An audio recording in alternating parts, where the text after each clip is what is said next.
hell to all this, I'm getting whatever I want, why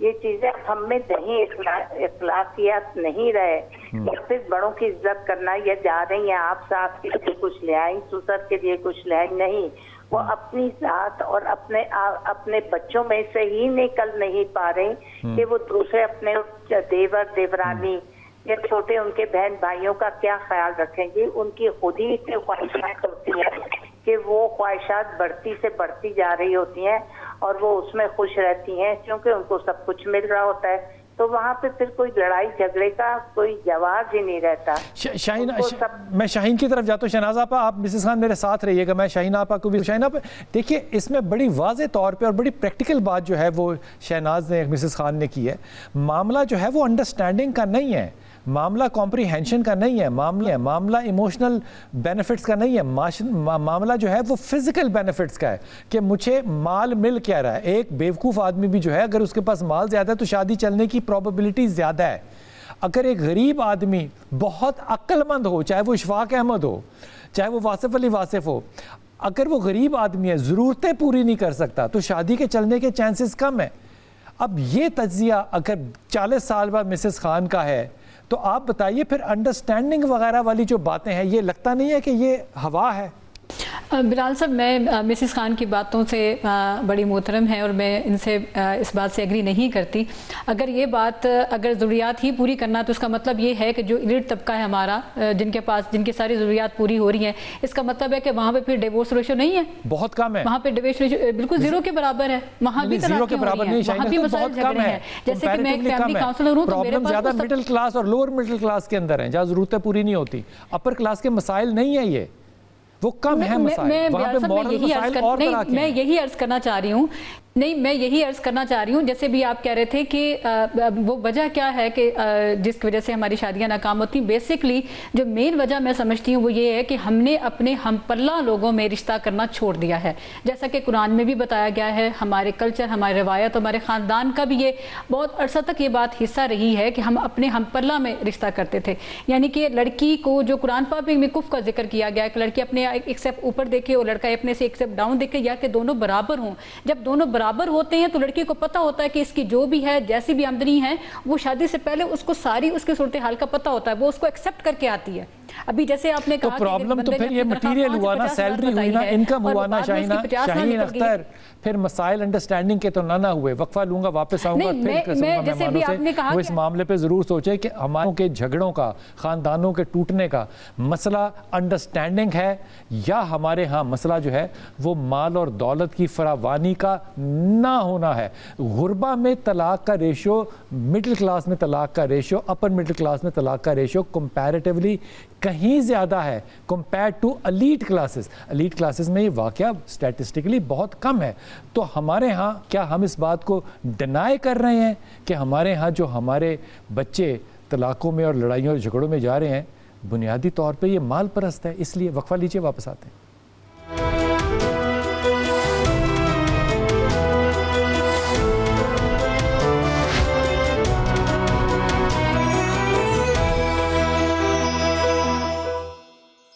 G welcome back. اور گفتگو کو انداز جو ہے وہ وہیں سے شروع کرتے ہیں جہاں سے ہم نے اس سلسلے کو بریک سے پہلے توڑا تھا. حضور، ہمارا یہ خیال ہے کہ شادیاں محبت کی بیس پہ ہوتی ہیں، شادیاں عشق کی بیس پہ ہوتی ہیں.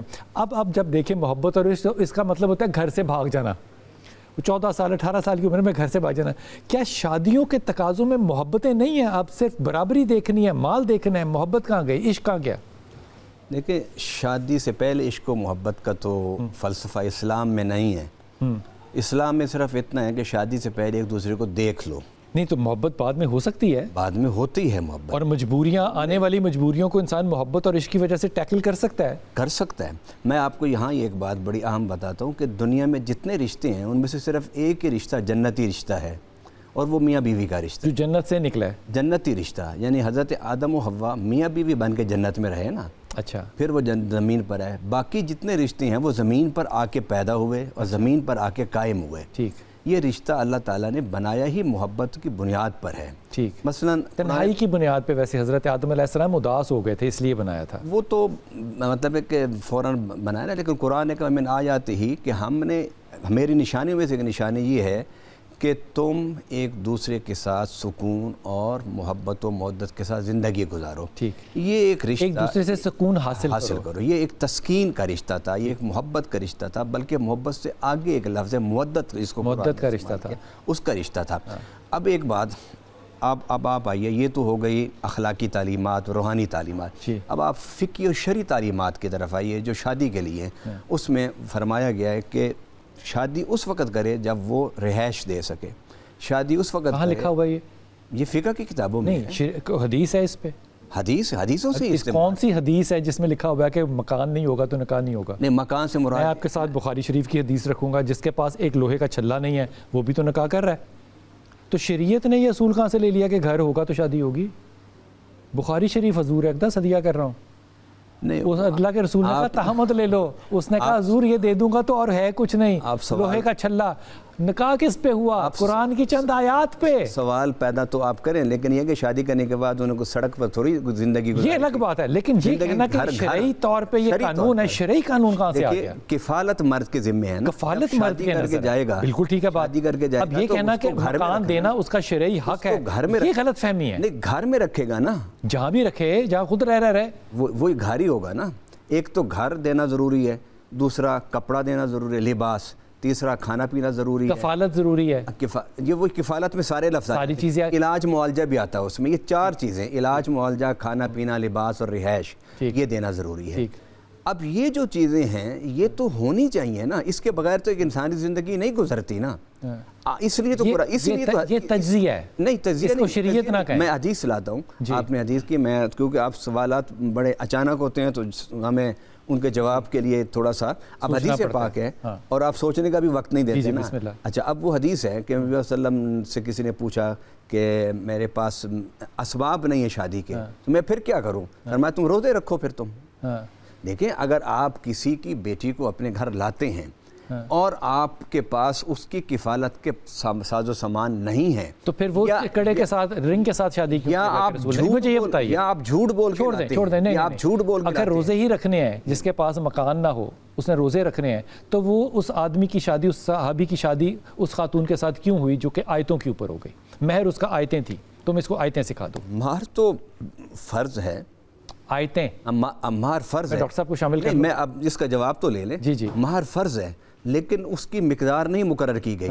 کہ حضرت آدم و حوا کا جو نکاح ہوا تھا وہ جنت میں, وہ کس پر ہوا تھا؟ کس نے پڑھایا تھا؟ وہ مال و دولت پر تو نہیں ہوا تھا. کس نے پڑھایا تھا؟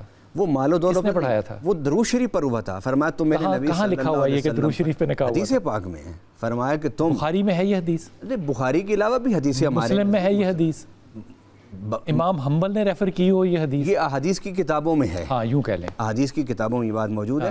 تو اگر انہوں نے اس پر حق مہر کے طور پر وہ اسے دیا, تو اس کا یہ تو نہیں مطلب کہ انہوں نے شادی کے بعد کوئی ذمہ داری پوری نہیں کی. دنیا میں بھیج دیا کہ دنیا میں جاؤ, تو دنیا میں یہاں پہ ڈیفنس کے اندر مکان موجود تھا حضرت آدم علیہ السلام کا, نہ کریں نا. کہاں سے شریعت آ گئی؟ دنیا میں بھیج دیا, جاؤ رہو, اپنے مسائل پیدا کرو. شریعت میں کہاں کہ ڈیفنس میں تو ایگزامپل ہے نا. شریعت میں کہ آپ اس کو گھر دیں, اس کو کھانا پینا, کفالت دینا مرد کا کام ہے. 4 چیزیں ہیں نا کفالت میں, یہ 4 چیزیں آپ دینے کی اہلیت رکھتے ہیں. جو ایسی وہ کفالت اپنی کرتا ہے ویسی کفالت بیوی کی کرے گا. اگر وہ اپنی روٹی نہیں کھا سکتا, بیوی کو روٹی کہاں سے کھلائے گا؟ نہیں, پھر شادی کس لیے کر رہا ہے؟ روزے رکھے یا کڑے کے اوپر جو ہے وہ آیتوں کے اوپر نکاح کرے, دونوں چیزیں. حق مارے, یہ نہیں نکاح کر دیا, جب اس کے پاس کڑا ہے تو اس کے پاس مکان نہیں ہے. میں ڈاکٹر حسین اکبر کو شامل کر لوں. وہ نہیں تھا, حضور صلی اللہ علیہ وسلم نے خود اس کو بنا کے دی, کیا کلہاڑی بنا کے دی, جا کام کر اور کما کر لا. یہ شادی تو ہو گئی حق مہر پر, ٹھیک ہو گیا. ڈاکٹر صاحب حسین اکبر صاحب کو مزدوری کرنا چاہیے. ڈاکٹر صاحب یہ فرمائیے, جو بنیادی سوال ہے وہ یہ کہ آج کل ہمارے ہاں طلاقیں, خلا, لڑائیوں کے اوپر محرم رشتوں کے قتل جو ہے, یہ ایک خبر نہیں رہ گئی. اب یہ نارمل بنتا جا رہا ہے. جاننا میں یہ چاہ رہا ہوں کہ ہم کن بنیادوں پہ اپنی اولادوں کو ان چیزوں سے دور رکھیں کہ وہ نکاح کے بعد سہل طریقے سے, آسان طریقے سے جھگڑوں سے باز رہ سکیں. اس کے لیے کیا چیز ہے جو کہ ہمیں کرنی ہے؟ مثال کے طور پہ اس طرح کے لفظ کہ کمپیٹیبلٹی ہو, انڈرسٹینڈنگ ہو, فلانا ہو, ٹمکنا ہو, یہ لفظ میری سمجھ میں نہیں آتے. مسز خان نے بڑی اچھی بات کی، انہوں نے کہا مال زیادہ ہو تو بیوقوف آدمی کے ساتھ بھی رشتہ چل جاتا ہے، مال کم ہو تو عقل مند کے ساتھ بھی رشتہ نہیں چلتا۔ اب یہ کیا رشتوں کے تقاضے مال ہوگا، محبت نہیں ہوگی، مودت نہیں ہوگی؟ رشتوں پہ کیا چیز پڑھ کے پھونکی جائے کہ رشتوں میں لڑائیاں کم ہوں اور رشتوں کے تقاضے زندگی بھر کے لیے پورے ہوں؟ ڈاکٹر صاحب۔ بسم اللہ الرحمن الرحیم۔ جہاں تک شادی کے لیے مال کے ہونے کا تعلق ہے تو قرآن کریم کی آیت مجیدہ واضح طور پر بیان فرما رہی ہے کہ اگر تم اپنے بچوں اور بچیوں، عورتوں اور مردوں، آزاد اور غلام کنیزوں کی شادی کرو، اگر وہ فقراء ہوں گے یغنہم اللہ من فضلہ، یہاں پر یہ بتایا گیا ہے کہ آپ ان کی غربت کو، فقر کو، تنگ دستی کو نہ دیکھو، بلکہ ان کے ایمان کو دیکھو، ان کی صلاحیتوں کو دیکھو۔ اللہ ان کو غنی کر دے گا، اللہ ان کو غنی کر دے گا۔ لفظ غنی جتنا جامع معنی ہے اور اس کے مقابلے میں فقراء کا لفظ ہے۔ اب جتنا فقیر ہوگا، فقر کی بھی جتنی قسمیں بنا لیں، بھوکا ہے، لباس نہیں ہے، گھر نہیں ہے، دوائی نہیں ہے، فقر میں جتنی چیزیں آتی ہیں وہ ساری کی ساری اس میں پائی جاتی ہوں، تب بھی اس کی شادی کرو۔ اس شادی کی برکت یہ ہوگی کہ یغنہم اللہ من فضل، غنا کی جتنی قسمیں ہوں گی اللہ اسے عطا فرما دے گا اپنے فضل و کرم سے۔ لہذا شادی کے راستے میں فقر اور غنا کو معیار قرار نہیں دیا گیا، ایمان کو اور صلاحیت کو معیار قرار دیا گیا ہے کہ وہ اپنی بیوی کے نان و نفقے کو پورا کر سکے اپنی استعداد کے مطابق۔ رہ گیا معاملہ حق مہر کے حوالے سے، آدھی کھجور، ایک سورہ یاد کروا دو، ایک فاتحہ یاد کروا دو، یہ شادی کو آسان بنانے کے لیے احکام الہیہ ہے۔ بالکل ٹھیک، کیونکہ رسول اللہ نے فرمایا ہے کہ بھاری بھرکم مہر رکھ کے شادی کے راستے نہ روکو۔ بالکل ٹھیک۔ بنیادی طور پر حق مہر جو ہے، اب ہمارے یہاں رسم و رواج بالکل برعکس ہے۔ ہم سمجھتے ہیں کہ جہیز اور فلاں یہ سب کچھ لڑکی کے والدین کی ذمہ داری ہے، جبکہ عرب کا معاشرہ ہو یا قرآن کا یہ حکم ہو یا مولا امیر المومنین علیہ السلام کی شادی کا مسئلہ ہو، تو آپ نے اپنی زیرہ بیچ دی تھی، بیچ کے جو پیسہ آیا تھا اس سے جہیز خریدا گیا تھا، جناب زہرا سلام اللہ علیہا کے مال سے نہیں خریدا گیا تھا۔ گویا کہ یہ مال جو ہے، جہیز جو ہے، اس کا تعلق شوہر کے ساتھ ہے، لڑکی کے ساتھ نہیں ہے۔ ہم نے ہندوانی رسم رواج کو معیار بنا کے یہ الا بلا ساری لڑکی کے والدین کے گلے میں ڈالتی ہے۔ نتیجہ یہ ہے، ایک تو شادی کا راستہ رک گیا، دوسرا اسی بات پہ قتل و غارت، لڑائی جھگڑا، اور خصوصاً ہندوستانی معاشرے میں تو اور اس پہ قباحتیں بہت زیادہ پیدا ہو گئیں۔ تو اسلام نے تو یہ کہا ہے کہ سب سے پہلے تو یہ دیکھو دیندار ہے، تمہارا کف ہے، 19-20 کا فرق ہے تو کوئی حرج نہیں ہے۔ بڑی اچھی بات ڈاکٹر صاحب، میرے ساتھ میں آپ کا بہت شکریہ ادا کرتا ہوں، آپ اس سے میرا دل کو بھی بڑی تسلی ہوئی اور میری بات کو بڑی تقویت بھی ملی اور مجھے بڑا حوصلہ بھی ہوا، کیونکہ امام علی کرم اللہ تو رات کو جاتے تھے، وہ جہاں پہ باغ میں کام کرتے تھے، ایک مٹھی کھجور بھر لے آتے تھے، جھولی میں رکھ کے رسول پاک کے آگے رکھتے تھے، اپنی ذرہ جس کو اگر میں لفظ دوں اپنی عزت، اپنی ڈیفنس جو ہے وہ بیچ کے آپ نے جہیز لیا۔ آج جہیز کے اوپر جو ہے وہ علماء کرام کی اپنی رائے ہے، لیکن کیا یہ بات سچ نہیں ہے کہ سیدہ فاطمہ جو ہے وہ چکی پیسا کرتی تھیں اپنے گھر کے اندر؟ آ کے سوال پوچھوں گا اپنے مہمانوں سے اور چاہوں گا کہ پوری ایمانداری سے سیدھا سادہ جواب دیں کہ شادی کامیاب ہو، لڑائیاں نہ ہوں، اس کے لیے دین اہم ہے یا پیسہ؟ واپس آئیے، سوال رکھتا ہوں۔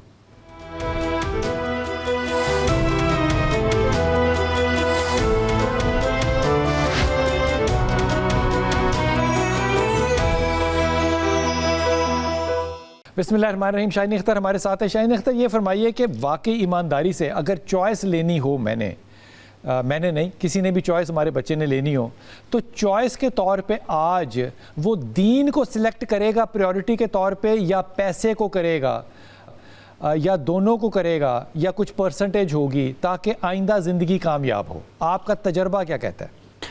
جی میرا تجربہ بھی یہی کہتا ہے کہ سب سے تو پہلے دین ہے، اور اس کے بعد دین نے بھی یہی احکامات دیے ہیں کہ اگر آپ کا پیسہ ہے، یہ محبت ہے شاہین اختر، یہ محبت ہے ہماری، یہ عقیدت ہے ہماری، پریکٹیکلی ایسا آپ کو نظر آ رہا ہے کہیں؟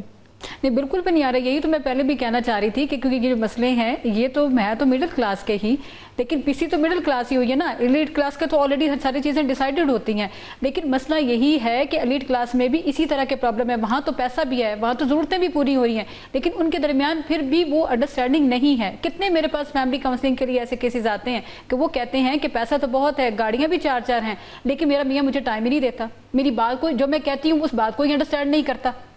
وہ شام کو دیر سے گھر آتا ہے، صبح جلدی چلا جاتا ہے. میں جو کہتی ہوں میری ضرورتوں کو نہیں سمجھتا، میری ایموشنز کو نہیں سمجھتا، میری فیلنگز کو نہیں سمجھتا، تو پھر پیسہ کہاں جاتا ہے؟ شاہین مجھے ایمانداری سے بات بتائیے گا، میں یہ بڑی سنجیدگی سے سوال کر رہا ہوں، میرے پاس ہر لیول کے کیسز آتے ہیں. ایک آدمی جو ہے وہ سائیکائٹرسٹ ہوتا ہے یا سائیکالوجسٹ ہوتا ہے کہ بیوی اس بات پہ اعتراض کرے کہ یہ میری ایموشنز کو نہیں سمجھتا؟ یہ کون سی کتاب ہے؟ دیکھیے سائیکیٹرسٹ اور سائیکالوجسٹ ہر انسان اپنے رشتے میں، ہر انسان سائیکالوجسٹ بھی ہوتا ہے اور سائیکیٹرسٹ بھی ہوتا ہے. کیونکہ جب آپ ایک رشتے میں رہ رہے ہیں تو آپ کو پتہ ہونا چاہیے کہ جو آپ کا ساتھی ہے، آپ کا جو پارٹنر ہے، اس کا موڈ اور مزاج کیا ہے. جب تک آپ وہی میں بات کہہ رہی ہوں کہ جب تک آپ ایک دوسرے کو انڈرسٹینڈ نہیں کریں گے، آپ ایک دوسرے کی پوزیشن کو کیسے انڈرسٹینڈ کر سکیں گے؟ کیا چیز ہوتی ہے جس کو انڈرسٹینڈ کرنا ہوتا ہے؟ شاہین مجھے ایک جملے میں بتائیے وہ کیا چیز ہوتی ہے. مجھے 5 چیزیں بتائیے جس کو آدمی کو انڈرسٹینڈ کرنا پڑتا ہے کامیاب زندگی کے لیے. کیا چیزیں انڈرسٹینڈ کرنی پڑتی ہیں؟ کہ جی سب سے پہلے تو یہی ہے نا کہ ایک دونوں کی مزاج شناسی ہونی چاہیے. مزاج شناسی ہوگی تو ان کی انڈرسٹینڈنگ ہوگی تو ٹرسٹ ڈیولپ ہوگا. جب ٹرسٹ ڈیولپ ہوگا تو پھر آپ میں برداشت بھی ہوگی، پھر آپ پہ محبت بھی ایسے تھوڑی ہو جاتی ہے، وہ رات چلتے تھوڑی ہے. یہ ایک رشتے میں رہ رہے ہیں بھائی، ایک رشتے میں رہتے ہوئے ایک دوسرے کو سمجھنا، انڈرسٹینڈنگ بہت زیادہ ضروری ہے. اب اس میں خود اپنا بھی ایک جواب رکھا ہوا ہے جو میں نے سینے میں چھپا کے رکھا ہوا ہے. سوال یہ ہے کہ جناب اگر پیسہ اور دین، سوال کا جواب سینے میں رکھا، نہیں وہ میں نے سینے میں دفن کیا ہوا ہے، آپ کے سامنے نہیں بھی کھولوں گا. ان دونوں میں سے آج کی یوتھ تجربے میں، ایز اے اسکالر نہیں، ایز اے امام نہیں، ایز اے ریلیجس پرسن نہیں، آپ کو تجربے میں کیا لگتا ہے کہ ہماری یوتھ کیا چوز کرے گی؟ پیسہ چوز کرے گی یا دین چوز کرے گی؟ پیسہ چوز کرے گی. اور یہ بھی دین کے خلاف نہیں ہے. دیکھو قرآن پاک میں نا ربنا آتنا فی الدنیا حسنہ وفی الآخرۃ حسنہ، اللہ مجھے دنیا میں دین کے کم ہونے پہ طلاق نہیں ہوتی، پیسے کے کم ہونے پہ طلاق ہو جاتی ہے. نہیں میں کہتا ہوں دین اور پیسہ کو متضاد چیزیں نہیں. دین کے زیادہ ہونے پہ طلاق نہیں ہوتی. دین سمجھتے آپ کہہ کس کو رہے ہیں؟ دین ایک نظام زندگی ہے نا، ایک نظام زندگی جو اللہ نے دی ہے. اس نظام زندگی میں ہی پیسے کو بڑی اہمیت دی گئی ہے. اچھا مثلا جس طرح میں نے عرض کیا ربنا آتنا فی الدنیا حسنہ فی الآخرۃ حسنہ. اچھا وہ جو ابھی مجھ سے پہلے وہ بتا رہے تھے آیت قرآن پاک کی، اب اس میں صحابہ کے پاس جو صحابہ رسول پاک صلی اللہ علیہ وسلم کے حجرے کے ساتھ رہتے تھے اس چھوٹی سی پہاڑی پہ صف پہ، کیا وہ انہیپیلی میرڈ تھے معاذ اللہ؟ اس وقت کا آپ کلچر اور رہن سہن بھی تو دیکھیے نا کیا تھا نا. کیا تھا؟ اور وہ جس طرح وہ صحابی صفہ پر رہتے تھے تو خواتین تو نہیں رہ رہی تھیں نا وہاں پہ، تو ان کے ساتھ راضی خوشی کیسے رہ سکتے تھے؟ وہ ان میں سے اکثر تو ان میرڈ تھے. جو میرڈ تھے جب میرڈ تھے ان کی طلاق کا ایک واقعہ نہیں ملتا. طلاق کے واقعات ہیں، صحابہ میں بھی ہیں، صحابیات میں اصحاب صف کی بات کر رہا ہوں. اصحاب صف میں سے مجھے ایک صحابی کا بتائیے جس نے غربت کی وجہ سے طلاق لی ہو. مجھے تو پہلے یہ دیکھنا ہوگا ان میں سے کتنوں نے شادی کی ہے، پھر میں آپ کو طلاق بتاؤں گا نا. اچھا اب دیکھیے قرآن پاک کی جو آیت پیش کر رہے تھے وہ بڑی ٹھیک ہے، مال برا نہیں ہے، وہ ٹھیک ہے، لیکن اس کے ساتھ سوال یہ نہیں ہے مال برا نہیں ہے. ساتھ میں حضرت عثمان کے پاس بڑا مال تھا، سیدہ خدیجہ کے پاس بڑا مال تھا، مال برا نہیں ہے. کون کہہ رہا ہے کہ مال برا نہیں ہے؟ معاملہ یہ ہے کہ ڈیسیژن کے اوپر جو ڈیسائیڈنگ فیکٹر ہوگا وہ کیا ہوگا. دیکھیے دنیا فضائل کے ساتھ نہیں گزرتی، آپ نے گول مول کر کے نا مجھے گھما دینا ہے. وسائل کے ساتھ گزرتی ہے. کس کے ساتھ؟ وسائل کے ساتھ. الدنیا بالوسائل لا بالفضائل. تو اللہ کہتا ہے کہ تم شادی کر لو گے وسائل نہیں ہوں گے تو میں غنی کر دوں گا. پھر یہاں پہ اللہ پہ یقین نہ ہوا. آپ اگر تعریف کریں، میں اور آپ خود ہی اگر ہمارے سامنے کوئی ایسا رشتہ آ جائے، یہ بہت نیک ہے، نمازی ہے، ہر وقت مسجد میں بیٹھا رہتا ہے، اذانیں دیتا ہے، صفائیاں مسجد میں بیٹھا رہتا ہے، یہ فضائل ہے نا. یہ فضائل نہیں ہے، یہ دین کے فضائل ہے نا. مسجد میں نوکری نہیں کرتا تو گھر پہ ہم بھی اس کو رشتہ نہیں دیں گے. کیوں نہیں دیں گے؟ اس لیے نہیں دیں گے کہ یہ چیزیں نہیں شادی کے لیے ضروری. شادی کے لیے ضروری ہے کہ آپ کے پاس حق مہر ہو اور بعد میں زندگی گزارنے کے لیے وسائل ہوں. آپ مولا علی کی شادی کا آپ حوالہ دے رہے تھے بی بی سیدہ کائنات کا. کیا جب حضور صلی اللہ علیہ وسلم نے پوچھا کہ تم جو شادی کر کے لے جاؤ گے کہاں لے جاؤ گے؟ صحابی نے کسی نے گھر دیا تھا, گھر دے دیا تھا نا. تو گھر نہیں دیا تھا, کمرہ دیا تھا. وہی کمرے ہی گھر ہوتے تھے وہاں پر. وہ بڑے بڑے لان اور بڑے بڑے یہ وہ تو چیزیں نہیں ہوتے تھے نا اس زمانے میں. اس زمانے میں ایک جھوپڑا وہی گھر ہوتا تھا. تو حضور صلی اللہ علیہ وسلم نے کہا گھر, تو صحابی نے ایک نے گھر دے دیا. میں دے دیتا ہوں. اچھا حق مہر کی بات آئی, آپ نے اپنی وہ بیچ دی, زرہ بیچ دی. یہ حق مہر تھا, وہ حق مہر تھا. اچھا اچھا, وہ حق مہر تھا. اچھا پھر اس کے بعد حق مہر تھا, پھر اس کے بعد نبی صلی اللہ علیہ وسلم نے حق مہر تھا, پکی بات ہے. حق مہر مولا علی نے جہیز نہیں تھا, کیونکہ پچھلی دفعہ آپ لوگوں نے بتایا تھا کہ یہ جہیز تھا. جہیز وہ تھا جو رسول اللہ صلی اللہ علیہ وسلم نے کچھ سامان دیا تھا. کون سا؟ آپ نے کچھ سامان دیا تھا حضرت. وہ تو رسول پاک صلی اللہ علیہ وسلم نے حضرت علی کی وہ ذرا کے بیچی ہوئی پیسوں سے لے کر دیا تھا. لیکن دوسری طرف ہم بھی یہ آپ یہاں کہیں حق مہر کہہ رہے ہیں, پہلے آپ لوگوں نے بتایا تھا کہ حضور صلی اللہ علیہ وسلم نے حضرت علی کو پالا تھا, اس لیے جو کچھ دیا وہ بحیثیت داماد کے نہیں دیا, وہ بحیثیت بیٹے کے دیا آپ کو. لیکن دیا حضور صلی اللہ علیہ وسلم نے, اس لیے ہم حق مہر کو حرام نہیں کہہ سکتے. لیکن اس کا مطالبہ حق مہر جہیز کو حرام ناجائز نہیں کہہ سکتے. اس کا مطالبہ غلط ہے. اگر کوئی باپ اپنی بیٹی کو کچھ دینا چاہتا ہے, اپنی بیٹی سے محبت میں تو کوئی حرج نہیں. میں آپ کی اس بات نے شادی رکوا دی ہے. میں اس پر برا نہیں کہتے اس کو. کیوں نہیں برا کہتے؟ ایک مرد عورت کے مال کے اوپر اپنے آپ کو اسٹیبلش کرنا چاہ رہا ہے. برا ہے ہی نہیں, باپ نہیں دے سکتا, نہیں دے سکتا. میں یہ نا اپنا جہیز کا مطالبہ غلط ہے, مطالبہ کرنا غلط ہے. اگر باپ دیتا ہے, کیسے ہے اس کی؟ ہر کام سنت ہونا ضروری بھی نہیں ہوتا. تو آپ حلال حرام کی بات نہ کریں. پھر میں حلال حرام کی نہیں کر رہا, میں یہ کہہ رہا ہوں کہ اخلاقی طور پہ شریعت نے بھی یہ شرط رکھی ہے مثلا کہ اگر آپ روزہ نکاح شادی نہیں کر سکتے آزاد عورت سے اپنے ہم کف میں, تو باندھی تھی, فرمایا ان سے کر لو, اس لیے کہ ان کا حق مہر نہیں ہے. ان کا حق مہر اگر ہے بھی سی تو بہت تھوڑا ہے. اب یہ آپ نے نیا چیپٹر کھول دیا, باندھیوں سے شادی ہو سکتی ہے. باندھی شادی وہ قرآن میں ہے نا. میں اس لیے تو میں جو انہوں نے آیت پڑھی ہے میں اس کا بیک گراؤنڈ بیان کر رہا ہوں نا.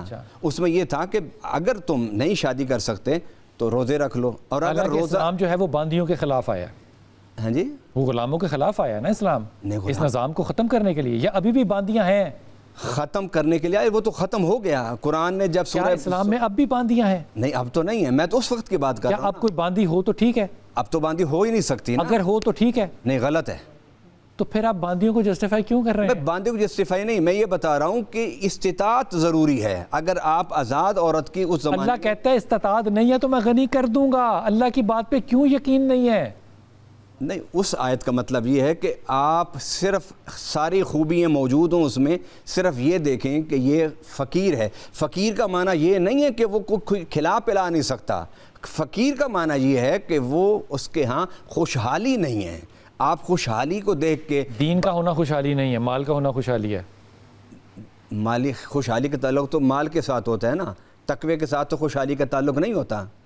تقوی ایک الگ چیز ہے, خوشحالی ایک الگ چیز ہے. حضور بڑی مہربانی, انشاءاللہ اس بحث کو جاری رکھیں گے. تمام مہمانوں کا بہت شکریہ. لیکن ایک بات سٹیٹسٹکلی آپ کو بتا رہا ہوں کہ آپ نے اپنے قریب دیکھ لیجئے گا, اور یہ میں بات تنزن نہیں کہہ رہا, بالکل ایمانداری سے کہہ رہا ہوں کہ جتنی بھی ہماری دیندار بچیاں مدارس کی ہیں, ان کی سٹیٹس کٹھی کر لیں مدارس سے یا عدالتوں سے, آپ کو ان کی طلاقیں نہ ہونے کے برابر کیوں ملتی ہیں. ہمارے ہاں ڈیورسز یا لڑائیاں ان کے ہاں کیوں ملتی ہیں جو کہ کمپیریٹیولی انورٹڈ کاما میں کہہ رہا ہوں سیکولر ایجوکیشن, انڈرسٹینڈنگ, کمپیٹیبلٹی اور مال کی طرف جا رہے ہیں. یہ ساری چیزیں ان کے ہاں کیوں نہیں لگ رہی؟ یہ سٹڈی ہے جو کہ ہمیں کرنی چاہیے, کیونکہ ان کے ہاں میری ذاتی رائے ہے کہ پریورٹی دین تھا, مال نہیں تھا. ان کو اس بات پہ یقین تھا کہ اللہ غنی کر دے گا, پھر اللہ غنی کر دیتا ہے.